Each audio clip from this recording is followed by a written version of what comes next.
Hello, I'm Mark Ramseyer. I teach at the Harvard Law School, and I want to thank Mr. Huang Weiwan of Media Watch for giving me this chance to say a few words to you. In my research, I regularly write about Japan. Most of my research has involved modern Japanese law and legal processes.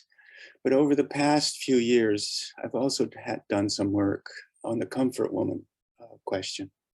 In connection with this work, I was distressed and frankly astonished to discover how rigidly intolerant so much of the modern American university community is on this question.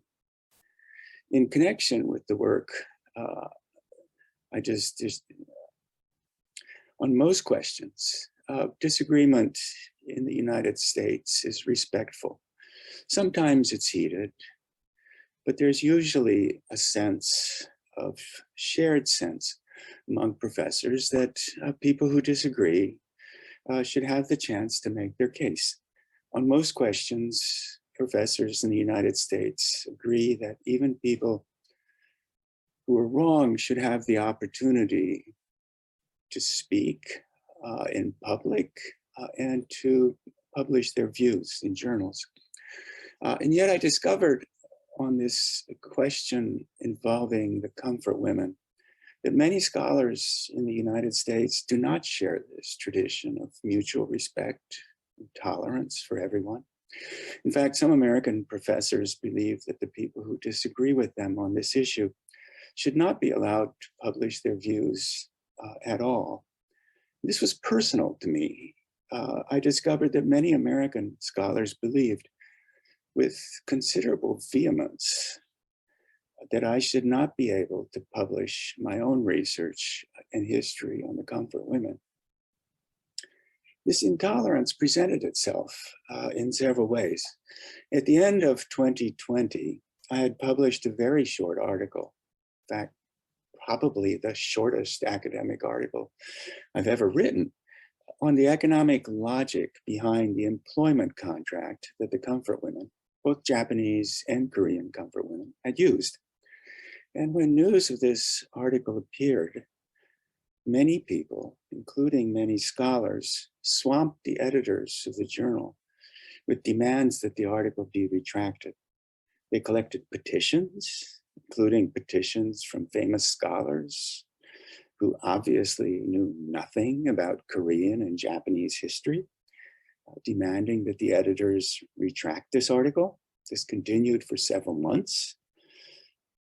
Some of the people who became most upset at that article then began to find other articles that I had written that were in press, articles that had nothing to do with the comfort women.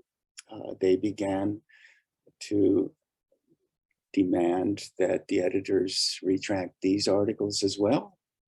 These scholars were determined to punish me for having said what I had said about the comfort woman question. There are also, of course, petitions, quite a few petitions, some to the Harvard Law School that I be fired, some to Harvard University more generally that I be fired. I gather one petition had 30,000 people sign it. I'm pretty certain that none of the 30,000 actually read the very short article that I wrote. And when I posted this in January, my response to the critics of my article, at least one scholar demanded that the website retract my response, right? Just so we understand this, I was criticized last year. People tried to retract my article. So I wrote a defense of what I had done. And this scholar was determined that nobody be able to read my defense. So obviously, this kind of intolerance is completely incompatible with a serious university. It is utterly incompatible with the work of carrying on serious scholarly research when professors are silenced for unacceptable views. More fundamentally, I think this kind of intolerance is completely incompatible with the kind of liberal democratic society that I suspect most of us would like to live in. We need to fight for this. We all must be willing to fight attempts to silence people with whom we disagree. Freedom of speech, tolerance for dissenting viewpoints is absolutely central to liberal democracy, and we all need to take our part in fighting for it. In the course of doing this research, I was comforted. In fact, I was overjoyed to discover a cohort of brilliant and courageous scholars in Korea. I learned of the work of many of these scholars from Professor Tetsuo Nishioka in Japan. He's one of the leading historians of wartime Japan, and his own work was crucial to my research. From Professor Nishioka's research and from others, I learned of a dedicated cohort of deeply committed scholars in Korea.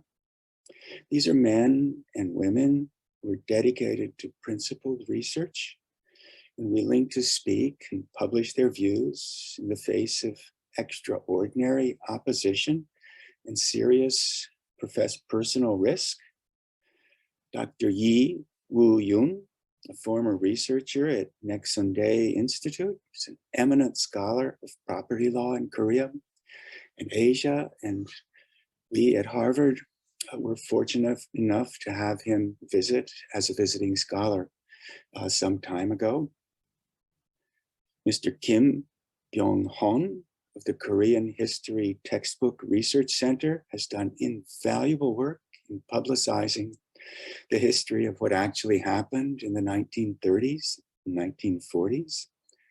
I learned that these two scholars have actively participated in the movement to defend academic freedom and free speech rights in Korea, not only through scholarly writing and media appearances, but in a wide variety of other ways as well. We are all in their debt, and I am personally enormously in their debt. Several wonderfully generous and courageous scholars and leaders in Korea reached out to me at enormous personal risk to offer support. Last year, when I was under attack from my American colleagues, I am enormously grateful to Mr. Huang of Media Watch for giving me this chance to thank them. Among the many scholars, I would like to thank Professor Yi Yong-hoon of the Sigmund Rhee School. I was fortunate enough to be able to read his wonderful path-breaking research in Japanese translation. Former Professor Ryu Sok-chun of Yonsei University. I wish I could have had a sociology professor as honest and inspiring as he is when I was in college. I praise Dr. Ryu for standing up for himself, despite unwarranted criticism, becoming subject to an unfair trial for his views on the comfort women.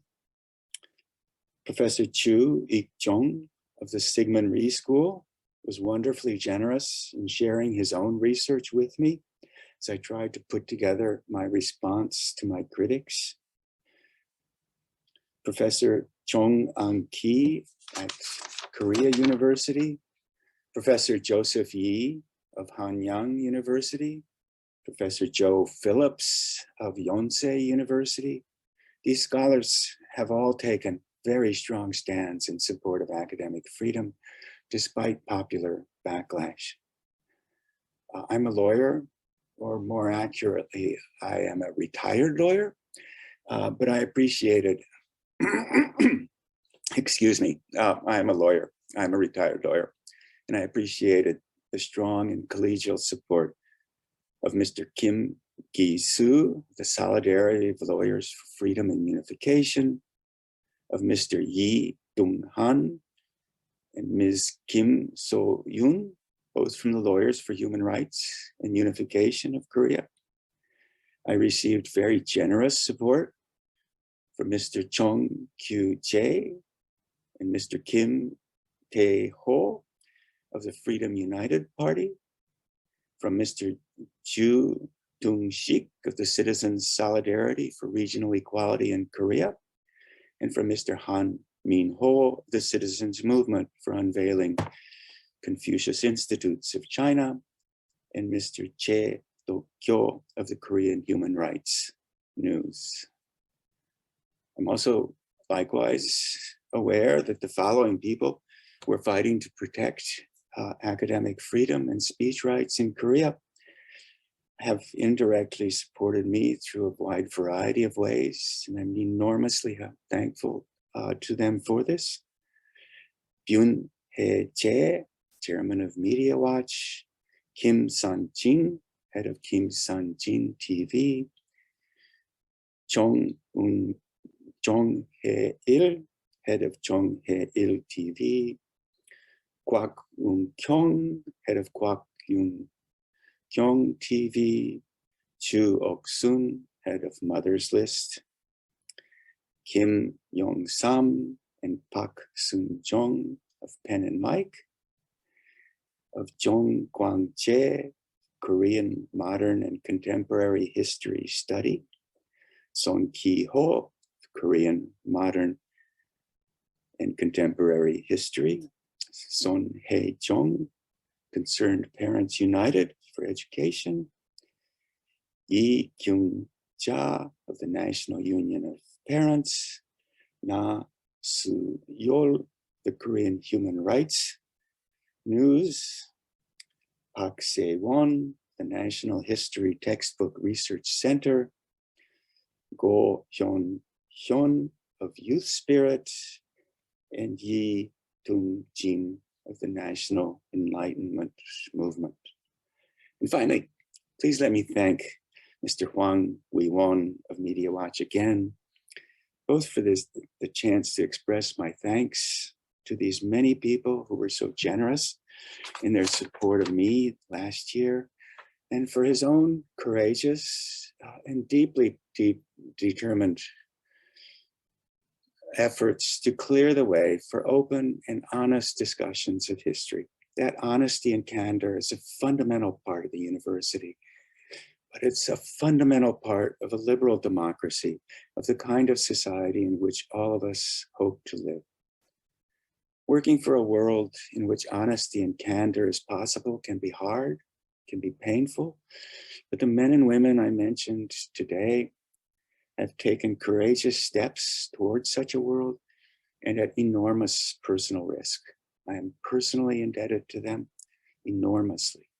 And more broadly, all of us who dream of living in a free and liberal world are indebted to them as well.